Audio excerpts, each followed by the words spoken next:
Welcome back. This video will explain how to set up products and services in HearForm Pro. This video is a little bit longer than most videos because there's so much to understand about the product and services setup area. We're going to start by clicking the setup button in the lower left of the home screen, and then we're going to click this button to go to the product and services table where everything is stored. Now I already have a number of different products and services in the system, including batteries, accessories, G modifier, hearing instruments, etc. I wanted to show you this button here called Find Options. When I click that, I can very quickly isolate or find all my hearing devices. And you can see up by the pie chart here, I have 49 out of 106 of these are labeled hearing instrument in the item category. This helps me to very quickly find all my hearing instruments. In the same way, I can come here and find my diagnostics or services, my G modifiers, isolate those, and my batteries. So that might come in handy as you're working through the system later. Let's talk about what each of these columns and rows signifies. I'm going to isolate some diagnostics here so it might make a bit more sense. We'll look at the first column here called status. Generally, your products and services will be active. That's why you have them in the system. But on occasion, you might actually deactivate or mark them inactive so that you can keep them in the system and perhaps reactivate them later. But again, generally your status is going to be active. If the item is not marked active, then it will not show up in the drop-down list of choices that are available in the sales screen right here. So what we're about to do, let me just take a moment to go to the sales screen and show you that when I click into this field here for the product ID, these are the products and services I intend to offer my patients. All of these different items here in this long list here are coming from the products and services list or table. So I'm going to go back there and continue where we left off. This second column here is the product ID, and that's very important. If you don't have a product ID or something in that field, then it will not display in the list that I just showed you under the sales screen. So it's also important that you put a product ID that is unique. For example, you can't have two different products called batteries. You want to be very specific and perhaps say batteries 312 or batteries 13 HPX/8 for an 8-pack, something unique there. And that's how you're going to find it. It's also numeric alpha as opposed to alphanumeric. So your numbers will come first in the drop-down list of choices back here, and then that will be followed up with text. So as you can see, we have our numbers here, and then we have our alphabet starting. So again, we'll go back to the product list here.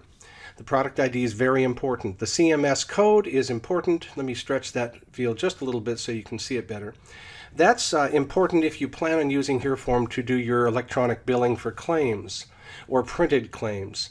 Anything that you put in here will automatically appear in area 24 on the CMS 1500 form. So you want to have that matching. Again, the first category here is 92537. Even if that wasn't there, you do want to have it here so that it pulls it automatically as soon as you select that service or diagnostic.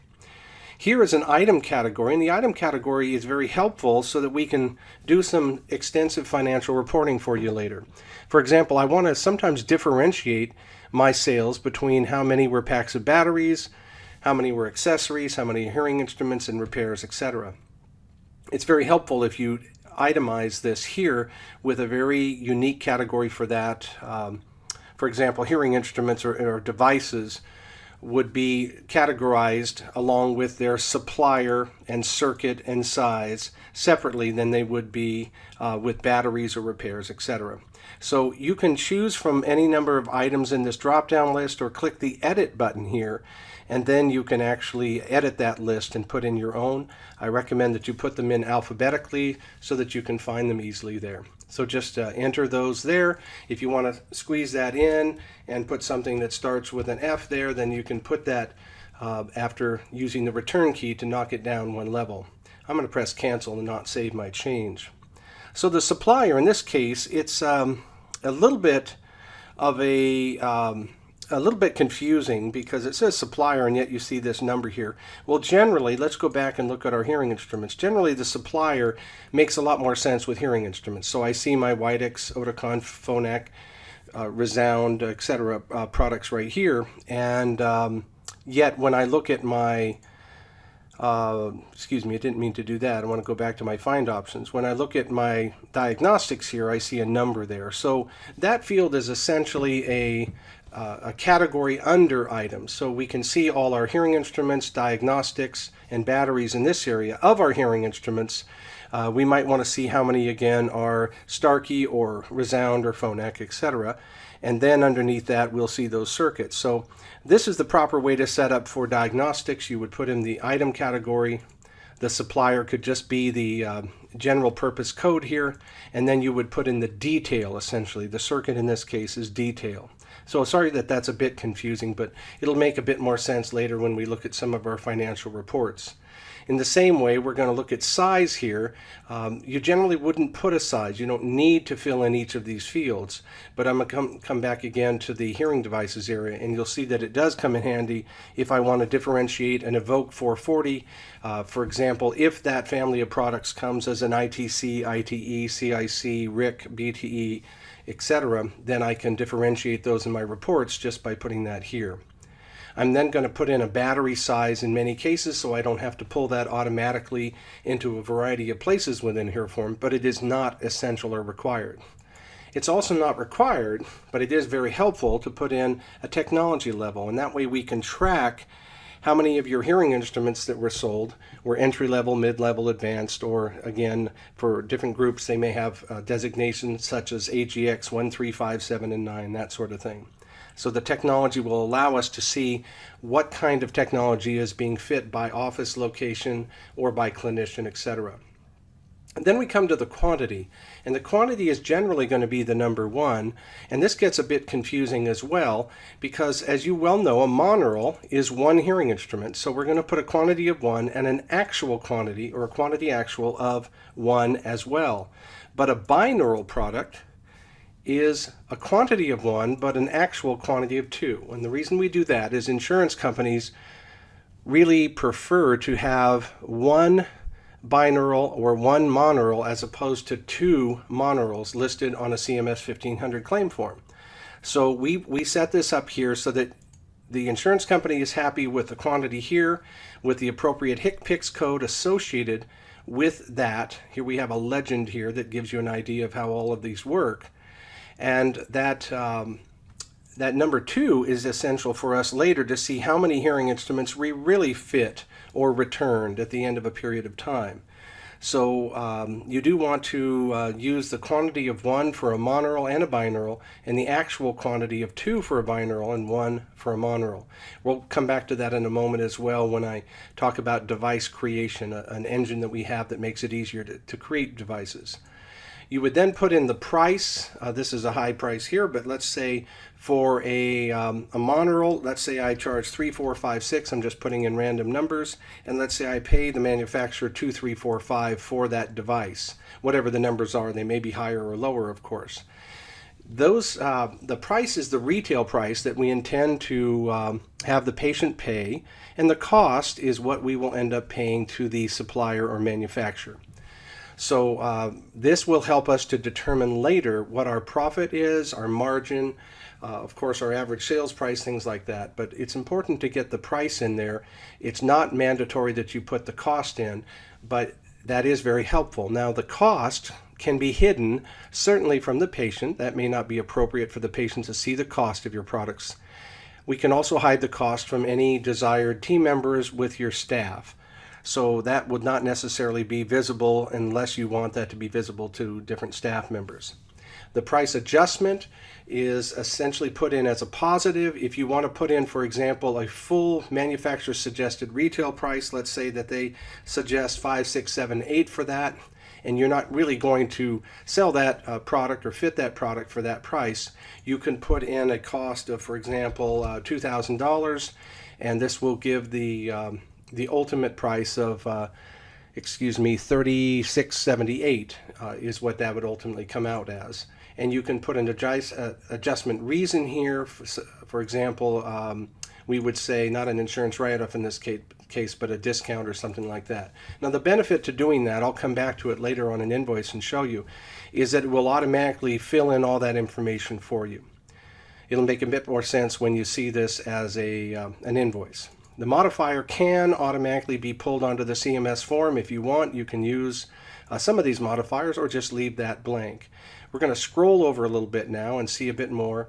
The warranty length is not essential. I really frankly never use this here. We'd rather put in an actual date because that's generally a better idea, so that the hearing aid manufacturer will give you a 2 or 1 or a 3 or a 4-year warranty, whatever it is, and you want to put the actual date that the warranty expires. But you can put in loss and damage and warranty length there, and you could put in a shipping cost here so that it automatically pulls onto the invoice, or you can add that later when you're figuring out what your costs are associated with a particular device. Finally, you can include whether that device or row or that product or service is taxable, and if so, what tax percentage there. So that's how the columns work there.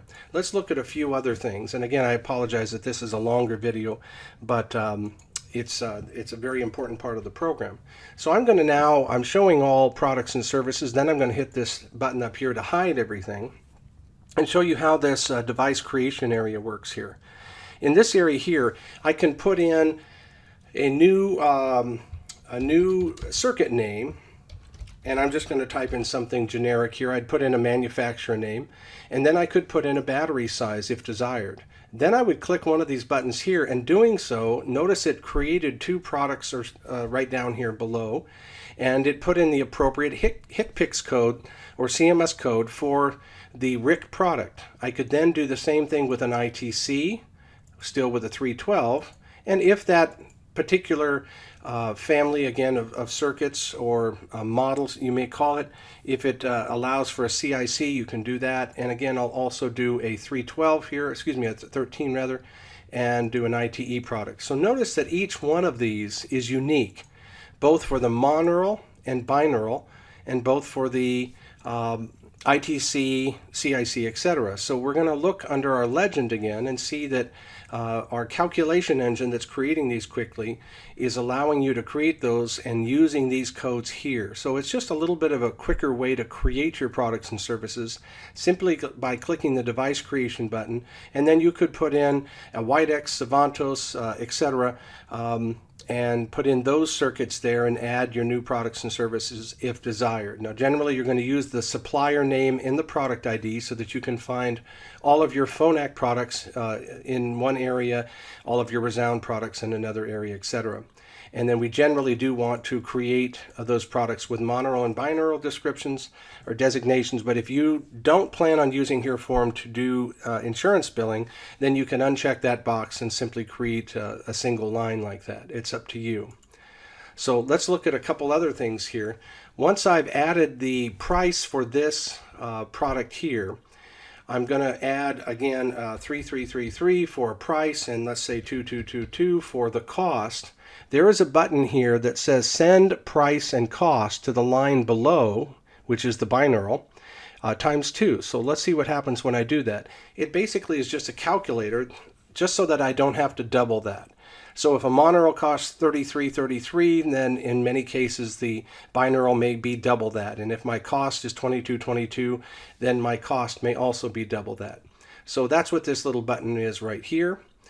This allows us to constrain and just see binaurals, for example, or just monaurals. Now I may have to show all my products and services because constrain means take your previous found set and make it even smaller.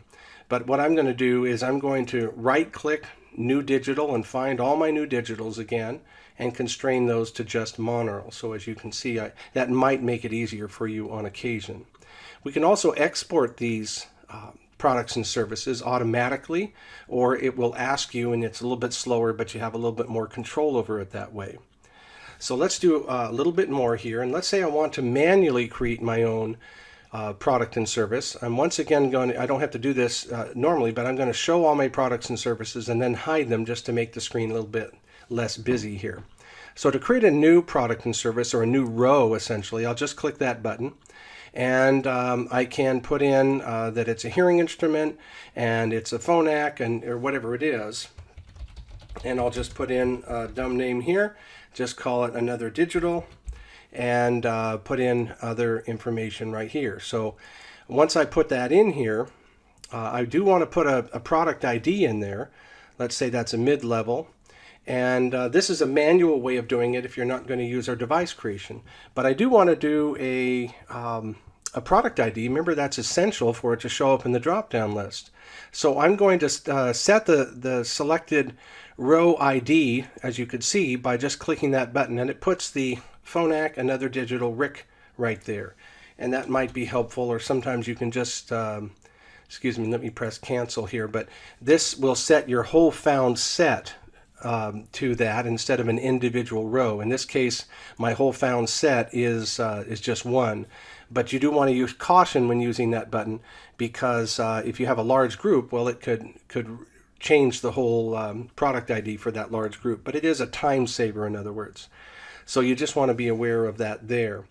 So let's show all products and services again by clicking this button up here. And then I can easily go to my last row or my first row just by clicking those buttons. Again, I have a show all products button here. If I've isolated those and create a new product and put something in there, and I'll just put some random thing real quick, and once I've done that, I can also duplicate that row. But the very first thing you want to do is change that product ID to something else, because you really don't want to ever have a duplicate product ID, otherwise that won't work. You can also click here and show all of your active products right here. Once you have those, you could, or any group, you can actually mark a group of products and services inactive or active right there, or again, show all your inactive products by clicking that button right there. With our help, we can also import things for you from another list if you have a list of products and services, but there are some things that you can import on your own, including common HIC picks, although we generally have those waiting for you already. We also can import all, but I don't recommend that generally unless you're an ENT office. It pulls in a huge number of those that you likely would never use. We're also not going to import sample data. We already have G modifiers in there, but if they've been deleted, you could pull back in some G modifiers or all G modifiers, which again, I do not recommend because there's so many of them. Finally, if you're a speech language pathologist, there are some codes that you can pull in by clicking that button right there. So this gives you an idea of how this CMS 1500 area works. And once you've done that, then you've enabled this area. Notice the two random ones I just created are there. But I can then scroll down and I can see my Phonak new digital products. And I don't remember which one I did, but I told you I'd show you this later, but I'm just going to click here. I don't know if this that one didn't work, but I think I had a, maybe it was a RIC product, so sorry that I don't remember. Let's click that there. And it does pull in the price for me. And behind the scenes, when I click here, details, don't know if this one did this or not, but it will pull in, it did in this case, it pulls in the cost behind the scenes. We don't call it cost in case somebody sees it. It just says other for each item. But this will allow you then to do some very nice financial reporting because you've taken the time to set up your product and services file appropriately. So again, sorry for the long video, but hopefully you can understand the product and services area just a little bit better. Thank you.